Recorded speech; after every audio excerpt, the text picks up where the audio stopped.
Welcome to Talk Cosmos, the show where Rose Minahan and guests unveil astrology's ancient archetypes that continually build the collective experiences in our unconsciousness. Get ready to find your free will from your roots in the stars.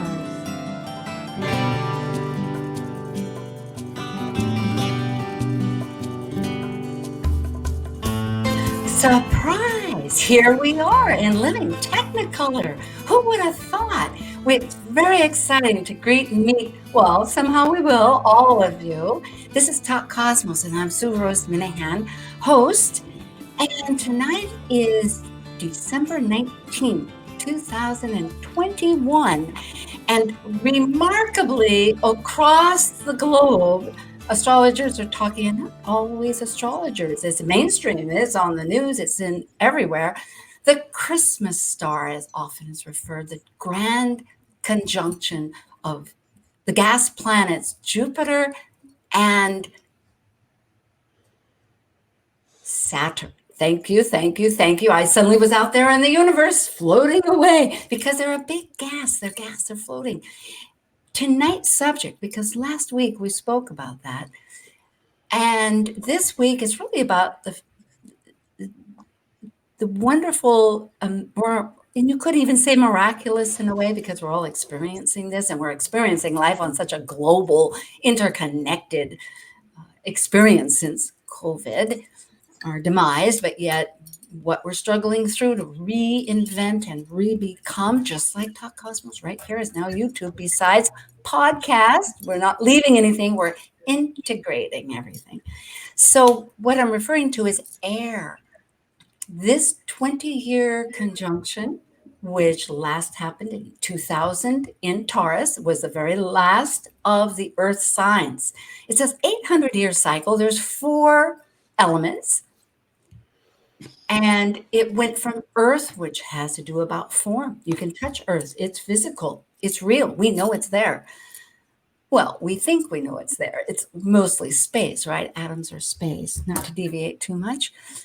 But the point is that at the end of cycles, often the world, as it orbits, toggles a little bit, you could say. And it went into Libra in 1980. In December 21st, on the East Coast, 12:20 p.m., and on the West Coast, 10:20 a.m., and Hawaii, where I am, I have to throw it in, 8:20 in the morning, thank you. The world, the social energies, which these 2 giant gravitational planets in our solar system are in Aquarius, a fixed air sign. What is that about? Well, let's find out, because this is Talk Cosmos Planet Buzz. Focusing on planetary ecliptic orbital cycles and planetary pairs called synodic cycles connecting the planets at the same degree that begin our relationship, these are the members of Planet Buzz. I'm Rose Minahan, host of Talk Cosmos, an evolutionary astrologer and consultant, plus a certified color energy coach. I explore creative expression as an artist, a musician, and write abundantly, stories to poetry. I love investigating mythology's language, philosophizing eternity, and I'm a perpetual student of life, seeing oneness of body, spirit of people, animals, and nature. I'm Leslie Francis, author of the 2019 and 2020 Llewellyn Sun Sign books, a practicing professional astrologer intuitive, a lecturer, and host of my own podcast, Coloring Outside the Box. My lifelong search to understand what it is to be human led me to develop my own approach to astrology called purpose-centered astrology. I passionately seek to support people in their greatest act of creativity, living life, through consultations and webinars. Creator of star cards, I love talking and making people laugh.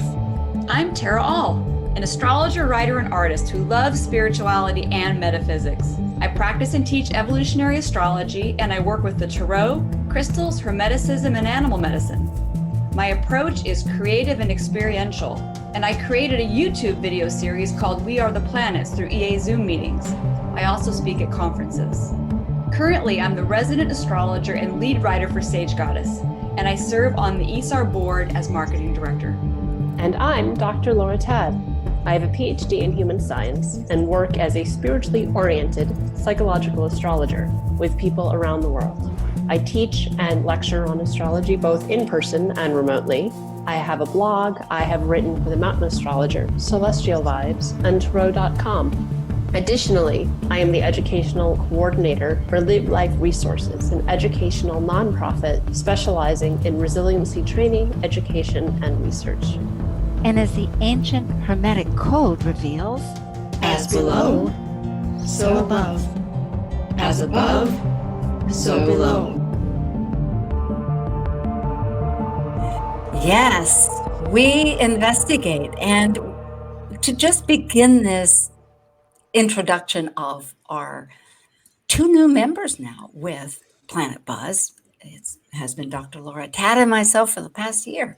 And we are expanding with Tara All and of Los Angeles and Leslie Francis, as we said, of Canada. So we're mixing up between many spots, one in Georgia with Laura, and Tara's down in Los Angeles, as I just said, and Leslie in Canada, and I'm in Hawaii. So the air is everywhere. And I will say that air connects all.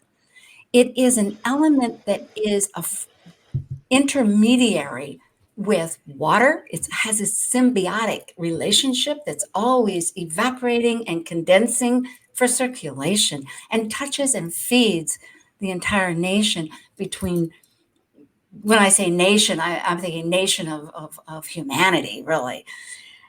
And with fire, it feeds fire. You could say that on a soul basis. And with earth, it has a deep relationship to earth because trees grow in earth and that soil, and the trees, along with algae in the ocean, exchange oxygen, taking in carbon. So we will now go to Tara. No, we'll go to Laura. That's right. We changed our little system. Dr. Tadd. Or Tara. That's good. It's fine. I can go. I'm fine to go. Okay. And I can, that's on my list too. Air. So as we move into this new era of air, for me, just like Sue, you were saying, air connects everything. But for me, the part that I think is so important here is that air connects us with each other. It also connects the parts within us, like that energy. And so as we move into this new era, we are really in a space to create new relationships with our mind, with each other, with the planet, our relationships with life itself. I think of the air element as, we all are made up of what we're made up of, but we can shake all that up and re-alchemize it in a new way. So I'm excited to move into these coming years because I feel like it's time to connect the dots in a new way. And if we can do that mentally, right? If we can get to a new mental space, then we for sure can get to a new space of manifesting things that are better, more sustainable. And I mean, all the things that anybody watching this show are, definitely wanting to have happen. Well, we will keep talking about that thread. And Dr. Tadd, what would you add to our little synopsis as we're moving along? Yeah, well, I think one of the things in astrology is with air is that it's so tied to language and communication, that the signs that, Gemini and Aquarius and Libra, there's this interplay of connection through ideas and through communication. And so that becoming a greater theme over these next 2 centuries as we enter into this new phase of these conjunctions repeatedly happening in the element of air, that there'll be a greater focus on communication and how we communicate, what we communicate. Big astrological shifts, they announce themselves. And so seeing how many of us, that the role technology has played in this past year for communication for so many people around the globe, that continuing, but also evolving and becoming what we don't even know yet. And so the air element around the communication and how those ideas are exchange, like the idea of, the trees and the exchange of oxygen and carbon dioxide, that the exchange of ideas having a similar tone to them in that way. I love the fact that you said announce. I thought, yes. I mean, it's so verbal. And we are with the nodes with Gemini and Sagittarius. So this is appropriate. We're getting linked in. And last and not least, Leslie Francis, how would you like to share your thought? Well, it's interesting because I wanted to say that, of course, when we're talking about two energies coming together and in a conjunction, we're talking about an initiation and a new beginning, and a new phase holds a lot of promise, and there's a lot of in a sense almost toing and froing. There's ideas, there's thoughts, there's all kind, and especially since it's an air, it's definitely a lot of new ideas and new ways of communicating, as everyone has said. It's important to remember, though, that it is an initiation phase. And this is the part where it's like being a bunch of little kids in a playground, and we get to run around and they sample a bunch of different things. But for me, the other thing to remember is that, of course, Jupiter is the dispositor of the current lunar south node. And this means that we have an opportunity to draw on old wisdom, bring it forward, and find new ways of communicating that and allowing us to connect, not just mentally, but also spiritually. Thank you. Thank you for each. And just quickly, I will say, go to Talk Cosmos. These guests are right there with their bios if you ever want to connect with any of us or them. Thinking about language and the exchange, considering how we can redeem, well, there's many ways to go. I'll just throw out one thought because this is a conversation, but I'm thinking that these are great tools to explore for recalibrating, you would say, some of the conflicts that perhaps life has managed to polarize us in, Well, air sign is about objectivity. So part of this is being able to see ourselves objectively, literally see how we've gotten, where we've gotten, and how we need to make adjustments. So, it's like from earth to air, you with the earth, you're down in it, right? The air, you rise up above it. So at least what I was feeling when you were speaking is, we really need to see things, not just differently, but more as they are. And I realize that's tricky, right? Because so much of what we create every day is just illusions and things we make up on our heads. But to try to see to the truth, I think, is a big part of what's happening too. And we can see that in all the different movements of different things being, ethical situations, all kinds of things coming out of the closet. We can see that we're ready to bring that out. I have to comment in total support of that, Tara, because the fact when you say truth, of course, Jupiter, there's various archetypal energies, as we know, that really are devoted to truth. Scorpio is devoted to truth, but Sagittarius too really looks for its sense of truth. Of course, it is still on the personal, so one can that opinionation, but Aquarius wants authenticity. So what a combination to kickstart in this seed moment. Yes. Well, I want to add, and in agreement with what you've said, there's also a search for a new way to determine what is meaningful in life.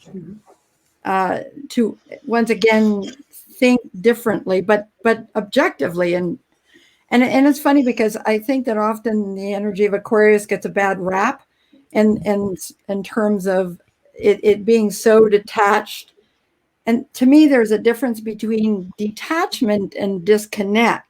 And there's no doubt that Aquarius can disconnect if it feels like it's so outside of and feel isolated. And I think that as we initiate this phase, we are, as much as there's so much joy and hope implicit in it, but there's also, I want to say, coming to Jesus, as Tara alluded to, really connecting.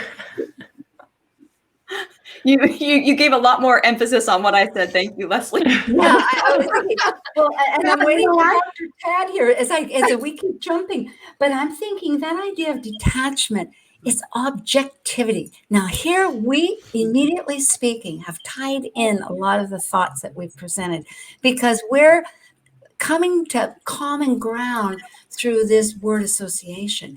Words are tools. I'm a Gemini. I really understand that communicate.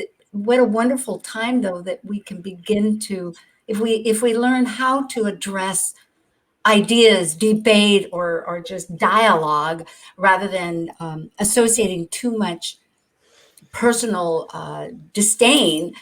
Of course, we have to keep heart going. But the fact is, I just want to throw out that objectivity.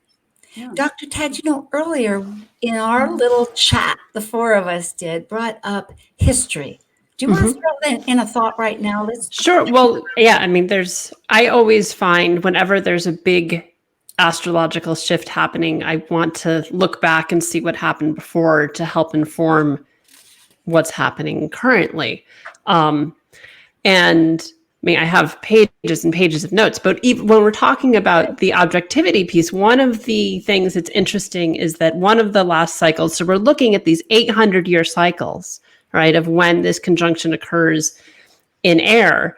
And Occam's razor was first proposed during one of these cycles, which is one of the founding principles in science of the simplest answer is the right one. And it's basically was the beginning building block to the scientific method of how to go about having objectivity in research. And so, I mean, it also was very tied in with theology initially, but today it's very much a part of the foundational principle of objective research and inquiry. And so that was very present even, almost a millennia ago. About what time frame was that? So Occam's razor would have been, I have it here somewhere. But it was one of these cycles. Was it back in the 1200s then, possibly? Because I think it was like 1263 that I was reading. That we've all read so much in different times, which is an interesting moment in history. When if one's ever gone so to Europe. 1338. Oh, right. That would have been right in the Renaissance. Just on the edge of it beginning, yes. Yeah. I mean, that was part of this air conjunction cycle of 18 years. It was the early lead-in into the Renaissance. It really wasn't the height of the European Renaissance, which was the water cycle. But I think the next after air is the water cycle. So the water cycle was really the height of the Renaissance. But because the last air cycle went from 1186 to 1405. Well, I was listening to Maurice Fernandez and Gemini Brett this morning. They had a 4-day ceremony that's still in operation, and so we listen to one another in astrology. We like all conversations like we're doing now. And it was brought up the fact, and I was wondering if you saw this too, that in fact, perhaps you had introduced this idea that in these large time frame cycles that we're looking at 800 years, I think, was because there's 4 elements, just to tell our listeners that we're so glad to have join us. And each one is in approximately 200 or 240 years. I hear different things. But it is this certain cycle, period of time, meaning it goes through each of the elements, which are air, water, earth, and fire. Not necessarily in that order. So the point being that it seemed, and you had brought reference, that back 500 BC was one of these very productive times when there were Plato and many of the Greek Western tradition that we speak of. But the point being that I'll just throw out is that with the following cycle, there was a reflection back to the previous air cycle, what had been reproduced and reconsidered and thrown out. But there's lots of thoughts there. So Yeah, I mean that's definitely part of what I was seeing and looking at the history was that things were coming back around, right? And that's part of what happens with cycles even in our own lives, right? If you have a Jupiter return, oh, well, something that was going on for you 12 years ago, it's a peeling of the onion and it's a variation of it, but it thematically may pop up again. And so this is just a much longer cycle that nobody lives through to see. But in doing the research, one of the things that was a cycle that I noticed is so in the 500 CE, so Common Era, right, is about when we believe if King Arthur was actually a real person, was the time of Camelot. Well, the following cycle that was the most recent one was when we get the first writings of Arthurian legend. See, exact. That goes along with it. And so it's telling the story from the cycle that was 800 years before. And so I was going to say language and this goes with Tara and Leslie here too. Language tells our stories, right? Fourth house, Cancer, Moon. That's one of the elements. By then we have not just the words, but we have the emotion and we're trying to we tell our stories. And oh boy, the threads here as I try to explain to him is just to jump up to the point. So what I'm okay. Yeah. Okay, that's what I'll say is anyway with that. Well, I know one thing that when we were having our pre-meeting, we talked about, and Dr. Tad, you were great to bring this up, that we need new words. We need to modernize our myths and our language and because we're trying to use old words and old concepts and old ideas that don't fit anymore. And so part of this is it's not that the truths aren't still the same, but the way we relate with them today is different. And in some ways, I think we haven't caught up with that. And so I think this period may be a great time for us to really revolutionize words. I know it sounds silly, but think about what an impact words have. We say one word to somebody and they take it one direction, right? And Sue, you brought up the fourth house, Cancer and the Moon. And to me, that's our memory, not just emotional stuff. That's our memories, our emotional embedded memories. We hold that in there. And that doesn't translate easily to words. So it's always a challenge to figure out how can I connect with you where you're at through language. It's not easy. And we definitely need, my goodness, we know any of us who spend any time on social media know we need new ways of what just popped into my head while you were talking, Tara, is that maybe during this cycle of 200 years, we're going to finally come up with a universal language. Yeah. It's been tried before, Swahili and etc. That's so true. And of course we have, sorry, Leslie, go ahead. Oh, no, you're fine. Well, I was going to say out of that point. So. But we have iconic, it's almost like we've reverted back to the Stone Age. We have this little iconic technological messages everywhere in this day and age. And in fact, now you can go online and try to find out what they mean, but it's almost like it's the cave drawings or something. At least then you knew it was an ox or something like that. I really think that, since the Saturn Jupiter cycle has been in Earth, words have taken on almost, very inflexible meanings. And so sometimes we often get into discussions and try to figure, are we talking about the same thing? Because, for instance, we all have emotional responses to certain words. I personally do not like the word surrender. Because it means give up to me. No. If I want to release, I will use the word let go. I will use the phrase let go. And it also ties in, we do have emotional relationships to words. Yeah. However, as we move into this cycle, I'm hoping that we will find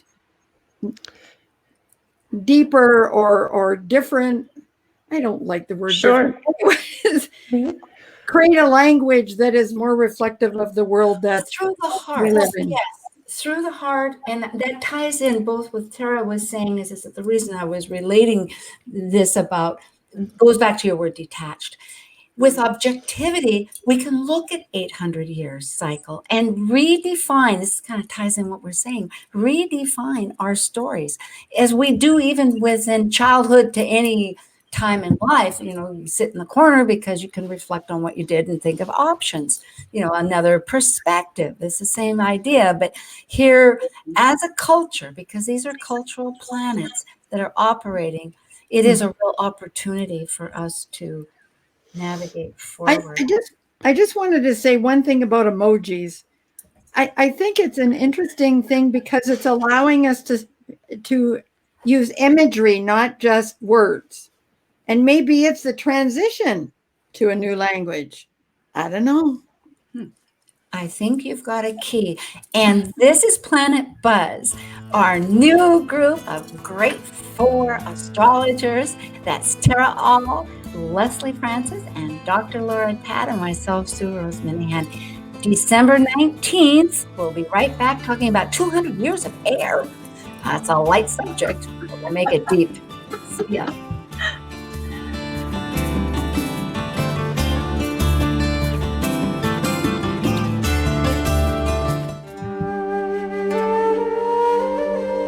While we take a break from this week's edition of Talk Cosmos, let's take a look at this cycle's archetype. We are currently in the Yang period of Sagittarius, ruled by the largest of all planets, Jupiter, the Roman god, or Zeus by the ancient Greeks.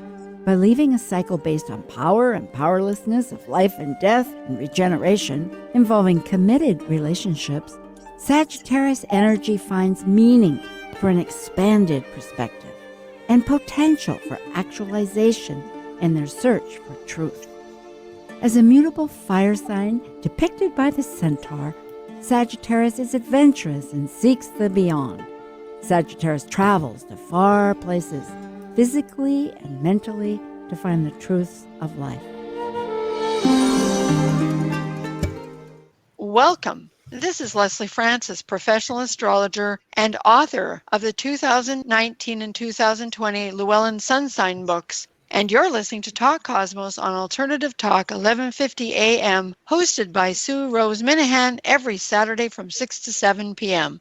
Make us part of your daily routine. Alternative Talk, 1150. Hi, and welcome back. We'll continue on this dialogue and introspection with my Planet Buzz members. And if you do subscribe, we can let you know when we return and update you. We've been talking about many aspects of air, yet there's one that hopefully my members will come right back on the grid that was brought up earlier, and that's with co-rulers.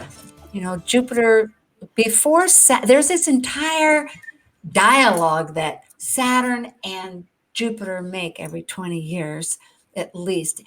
And I just learned too that along with Neptune, but their conjunction really alters the sun's gravitational pull, that Saturn helps, because Jupiter it's such a big planet, it's the biggest one, wants to pull it off course. But Saturn, as it is time, and it is structure, and it is, and I'm thinking somewhat the Capricorn, but it is that necessary limit. It was in the ancient days, the furthest planet that we saw.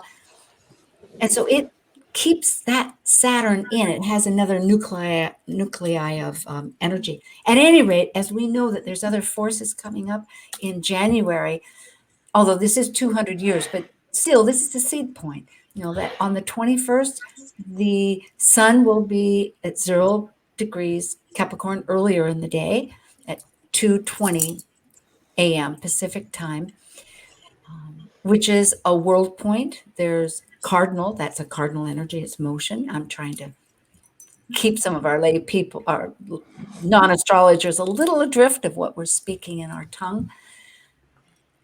So at any rate, it's potent. And this struggle between old and new, and deconditioning, reconditioning. Goes back to what one of you, I think, was it Tara, I think, that said breaking to alchemize. You know, so I'll let it rip here with the three of you.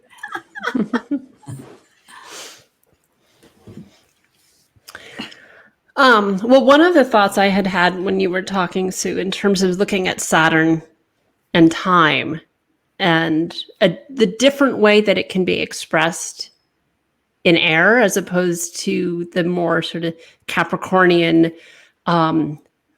rigidity that time, the linearity of time, right, is more of the Capricornian energy. But curiously, clocks were invented during the air cycle. Wow. That when there was actually not like a sundial clock, but a clock that was creating this is universal time. This is how we are calculating time, happened in the last air cycle. Communication. Yeah, it's communicating time. Yeah, it's as well as the first clock to strike on the hour, and it still exists in Salisbury, England. My gosh. Happened during the last cycle. So it's this recording of time, which is that communication, rather than the structure and order of time, which is Capricornian, that it's this recording and this documenting of time, I think, is the different way that it manifests in the air manifestation of that gets back into the communication piece. That's the air quality and how we the language of time, almost, for the lack of a better word. Well, and that universality, we're talking about a universal language. Well, we universally agree that there are 60 minutes in an hour, and that's a decided. We all have decided that Greenwich is true. starts our time. Tara, you were burning. Well, I mean, we made time up, right? So, I mean, time's not real, which is funny. We say Saturn, the planet of reality, is linked up with time, and we know time, we made it up. So that's a whole different conversation about Saturn. But I was thinking, as Dr. Tadd was speaking, that the Jupiter-Saturn conjunction, if you think about time being associated with Saturn, whatever Jupiter touches, it wants to expand our consciousness around it. It wants us to look at it in a new way. So I think there's a lot of opportunity to have a new relationship with time. We may not need to be as bound by time as we think that we are, and with those two being an Aquarius, which is a very liberating sign, I just feel like there's something about time. There's something about time itself that, I don't know if you want to call it bending it or twisting it or changing it, but so it's interesting if we came up with some of those ideas in another cycle, what would be the next step? Maybe we actually reinvent time now. Well, the galactic center was actually photographed, and it took a 2-year process, and it was back in, I think, April, because I was riveted watching it. So it changed science and conceptual relationship with one another as scientists, because I know one of the scientists that was saying that as of this moment on, what has changed is that a theory can actually be proven. Now, I mean, there's been a lot of theories, but the point was it was night and day. And as we know, though, every time there's some celestial realization, because it's our discovery, it's always been there, it changes consciousness. So maybe that is connected. Yeah. Well, and that changes everything. I mean, if you want to think about this initiation, we're going into this new era.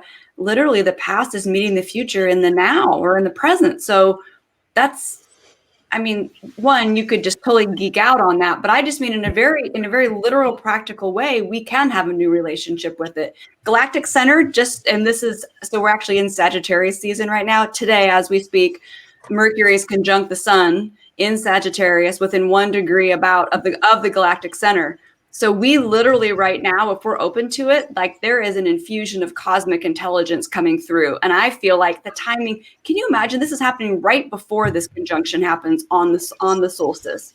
So that to me is our universe helping us out, giving us more of that information. And we may not get it in an intellectual, like, oh, I hear that idea, but I'm saying if you're open to it, man, the universe, I mean, we're part of it. We can communicate. It's like skipping stones. I was just thinking of that, like when I love to skip stones on the ocean, and so it's like these little aspects are hitting, like ping, ping, ping, ping, having vibrational shifts. Leslie, what were you thinking? Well, and as Tara's talking about expanding time, perhaps part of this period will involve us beginning to realize that for heaven's sakes, multiplicity. I know what you're going to say. Go. We are multiple frequency beings. Yes. That, that we allow time to define maybe too much. Yeah. And Yeah. 100%. There really, in my belief, there really is no past and future. There's all just now. And we are on different frequencies, different dimensions of now. And we just pick the one we want to tune into, which is super cool because it means you can kind of pick what you want of yourself and from those experiences if you're open to tapping into them. And you're not trapped somewhere. There's not a past that traps you. Right. in a sense, just the fact that we're doing this broadcast or this podcast or both, and we're all in different physical locations on the planet. And in this time, I said the word time. In this space, there's actually no time except what this radio station says we have to talk. Dr. Tan, I know you're thinking something too, and maybe this feeds into it, and maybe I'll divert you. I don't know, but I know because you do think psychologically, as we all do, but you have that. And I'm just thinking, like, what would stop people from thinking the moment right now? I mean, I know that I struggle with, in a sense, that conceptual thinking, Tara, and I admire so much the fact that you're rooted in it because it's like I want to believe. I'm not living that. Yes, we're all working on it. We're all working. Yeah, exactly. Okay, it's a work in progress. We process. Okay, beautiful. But what I'm realizing is going back to the stories and the emotion is a matter of integration, and that's really the whole self and what we're all driving for. In astrology, at least our astrology, that I think we're talking about is mental, physical, and spiritual. And what I'm getting at is that, because I remember earlier in the conversation about grief, a very intense emotion. And certainly now with a lot of transformation, which we are definitely going through. I mean, we're talking about it in a cerebral sense, but really the emotional part of it, or just trying to think of the devil's advocate or the monkey, what monkey can I throw in there to figure things up, is if a person is really grief-stricken, time has stopped, but it's like frozen in that framework. And so there's, and I'm not coming up with answers, but I'm just realizing some of the struggle, to Sure. adapt. I mean, it's one of the things that happens when people are from a clinical place, psychologically, like in shock, that they stop tracking time like in the way properly, as we've decided time should be tracked. I fragment. I'm just like a shattered glass. That, they'll 15 things. ask you the same question. They've asked you 5 times and forget that you've already had a conversation. They just, the ability to stay present becomes really compromised. Whether that's grief or any sort of traumatic event, that tends to be and often it's the psyche's way of protecting us, right? It's like, to avoid really being present in whatever has happened because it was so traumatic. It's like you're not in the present moment because it's too intense. And so you're sort of half in your body, right? From a spiritual place, it's like, people jump out of their bodies and they're awake, but they're not really present. Yep. And so aren't tracking in a linear fashion. And I think that when we were talking about grief the other day in preparation, it was part of that also is about language and the language we have around grief and how you engage with somebody who's grieving. And with this last year, with the number of people that are jumping off planet in such large numbers, the number of people that are grieving throughout the world right now, learning to how to communicate with people in a way that is truly supportive. And it's, that asking people what they need, being part of this cycle too, that what do you need? How can I help? Rather than, oh, well, that sucks. This will pass. I understand. I lost somebody too. That's not supportive to people. Yeah. And finding new language around that, I think that comes back to all of it's like whether it's actual words of new language, but also the interconnectedness of language. That's part of this theme too in the past, is it's the Rosetta Stone. So you get these writings that are using multiple languages to tell the same story, to share the same information, is finding the interconnectedness rather than language being what separates us. Oh, I speak English, you speak French. We can't talk to each other. It's finding the commonality in what we communicate, and that it doesn't matter if the words we're using are different, we can still communicate. And through heart and compassion, which I will say, it brings me back the idea that if we're talking about air signs, the polarity point, because we are talking multiple astrologies, yet many of us here, all of us here, also recognize fully the evolutionary astrology, which is soul growth. I mean, there's purposes always for everything, and that's a huge purpose, is to develop, to have soul growth. And the fact is that the opposite sign has strengths that can get us through our shadow side. So air can get too mental and needs to go from voice, head, down through the heart to express and share. I just wanted to say something in reference to what Laura was talking about, and that is that perhaps during this period of time we will stop, imposing rigid timelines in terms of, when you're supposed to have processed something like grief. And I realize that Elizabeth Kubler-Ross was a pioneer in this department, identifying stages of grief, but the notion that you're supposed to go through them in a linear way. And I think that part of what this conjunction is about is heralding a period of time in which it's not just about pieces and categories, and it's going to be about overall experience, because so much of Aquarius is about what's outside the known. I don't know if that made any sense. It did in my head, but I love it. No, we're sitting there looking at the unknown. You're absolutely right. Tara had a thought. Well, the Great Conjunction is in Aquarius, and I do think that after I say this little bit, we should definitely talk more about the co-ruler of Aquarius being Saturn and Uranus, because we really haven't done that justice, and it definitely is worth looking at. But so Aquarius, the sign that the Jupiter and Saturn are going to be in for the Great Conjunction, the polarity is Leo. For me, one of the ways I think about that axis between Leo and Aquarius is I think Leo being the sun and Aquarius being the whole solar system. And so it really is about integration between the two. The sun, the sun, all its energy, all its vitality, everything it brings means nothing without a solar system, right? And so it really is about finding our place within the whole solar system. So Leslie, when you were talking, it made me think more about that too, that part of just kind of weaving those pieces together. And seeing the whole, not just the pieces and the parts. It's a beautiful, I keep thinking of the astrology of it, because if we're talking air signs, you have the Gemini of communication and the Sagittarius of the belief structure that does want to see the whole and give voice to it. If we're talking about Libra of relationships, then we're talking about the self of Aries, which is becoming, but also then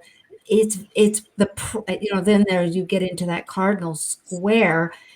There's also all of that, meaning that the processing element in the fourth with the moon and all of that makes it personal to your journey. Because I'm going back just to tie up a thread with the grief, is that what makes me stop is that, and this goes back to the Leo and the Aquarius in Leo, to recognize we all have dignity, everybody can manifest and be a leader in the group and coexist just as we are here.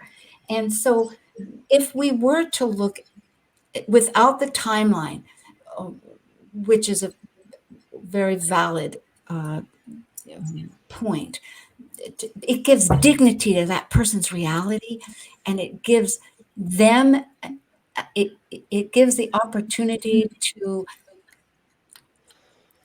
communicate on some level just by being, it's that the other person, like this, that person just being there in the Aries way of connecting to their reality, that it does exist. Because validation, we're so social, is a great medicine.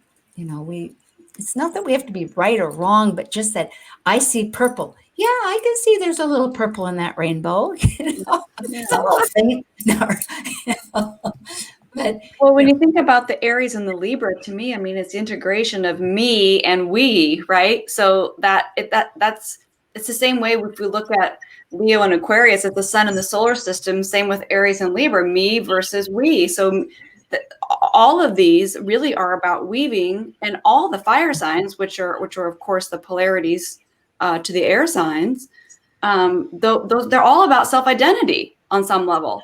So there's this connection between me doing me and the rest of we, and it just kind of which level you want to look at it with when you look at the different air signs.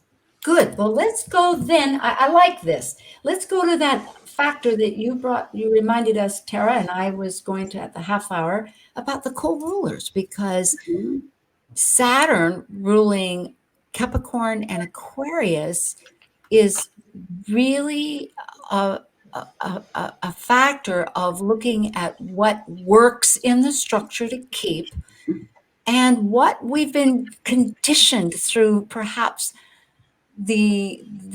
what's artificial in a sense, because it's a structure that we've created for our own tools of man-made, people-made. I like people-made, humanity-made rather than structures, which also gets into the binary of language, which, okay, I'll stop there. Well, oh gosh. I mean, Saturn, though, it's funny every time when I think about how, Saturn's co-ruler of Aquarius, and then we talk about how that is such a different, I don't know, we know that how we feel about Saturn and Uranus is really different, right? But I think in my mind, I challenge myself to say, is that just me doing that? Because maybe I have put Saturn in a box that it doesn't fully belong in. And I think that our society in general, we've done that with Capricorn too, right? Capricorn's a feminine sign. And man, we have masculinized the heck out of that thing.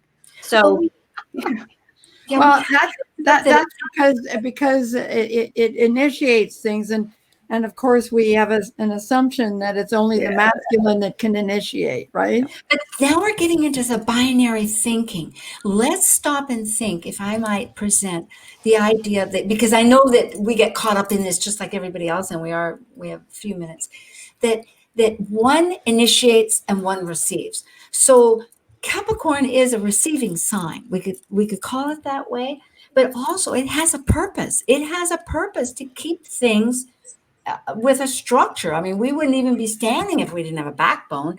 And the universe, even this Jupiter in the expansion, would throw the sun off if Saturn in his really nicely orbit that's very smooth say, yeah, this is the line. I mean, there is boundaries, right? There's a point of boundaries. I will confess that. There is. Well, I just wanted to, as the only Aquarian in the group, who's actually lived what appears to be opposite energies of Saturn and Uranus. It took me a long time, I must admit, to accept that Saturn had a strong role in my life, even though it was pretty obvious in any possible way you might be able to measure. When they work well together, you have the energy of change, but you have a foundation upon which to make that change. And you can actually make it happen. Yeah. Actually can make it happen. As opposed to what, because the biggest challenge for Aquarians is often resistance. I'm just thinking, because I know Dr. Tad has a thought. I can see her thinking here. But I'm going to say that it's just appearance that the Aquarius seems to be chaotic according to the formatted structure that Saturn had. I was thinking of Picasso. He knew the body inside out. I went to the museum in Seattle when I was living there, and I've seen books. I love art. Like you, Tara, you do a lot of art. And but he threw the box out. I mean, he was way outside, like coloring outside the box, like your show, Leslie podcast. So at any rate, that was my point. That chaos, which is akin to Neptune on the other side, Pisces in the horoscope on the 12th sign, is just from our time. It seems to be unorganized, but it's just a new framework. It's breaking rhythm. And Saturn is a framework, no matter what the framework is. We're just used to seeing framework look a certain way. Do you know what I'm saying? Right. Like that's what I mean. So if you say that Aquarius can be chaotic and Saturn rules Aquarius, well, by association, that's a co-ruler. No, co-ruler. I am very firm about that in my own head. I will allow traditionalists to. In other words, it's like allow, will you? Say this. That's a Saturn word.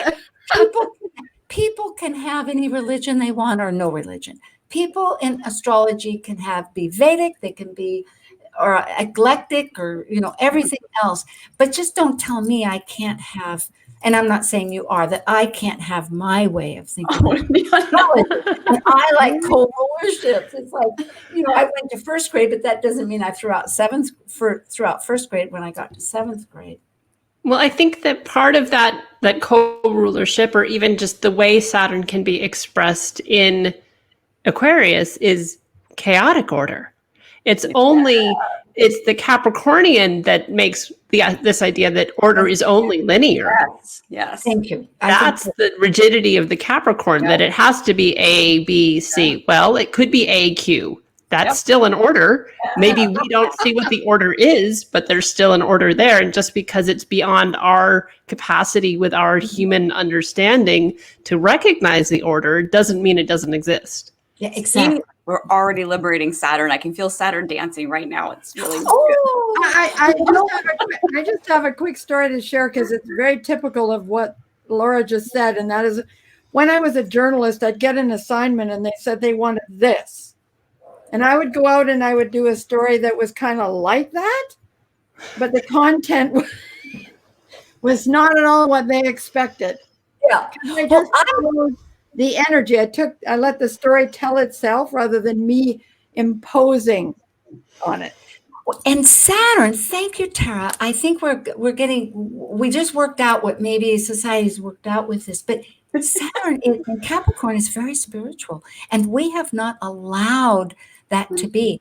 I think when there is co-rulership, it has to do so many fronts that in some ways it releases it to have that identity. And so it is a real relationship that with air, right now they're both in Aquarius, so they're both looking at that front. This is a good point.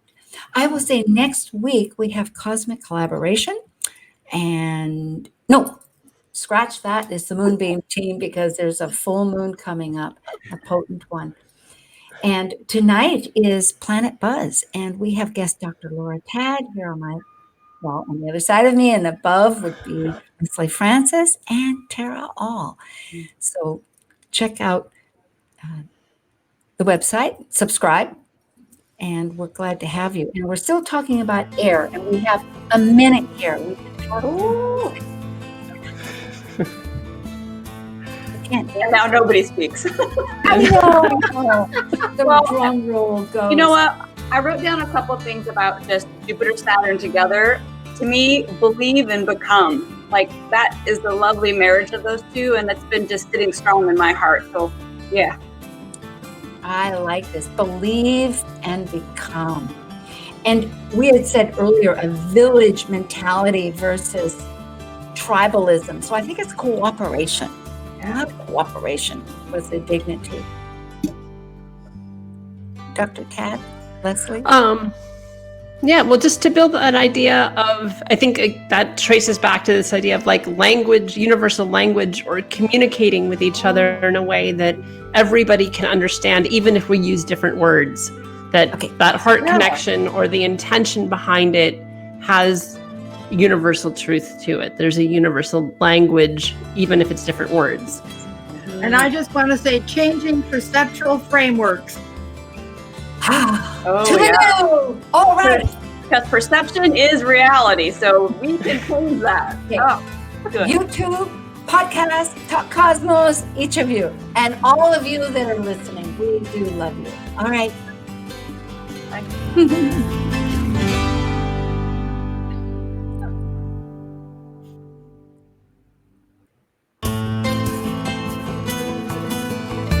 Thank you for listening to Talk Cosmos, the show where Sue Rose Minahan and guests unveil astrology's ancient archetypes that continually build the collective experiences in our unconsciousness.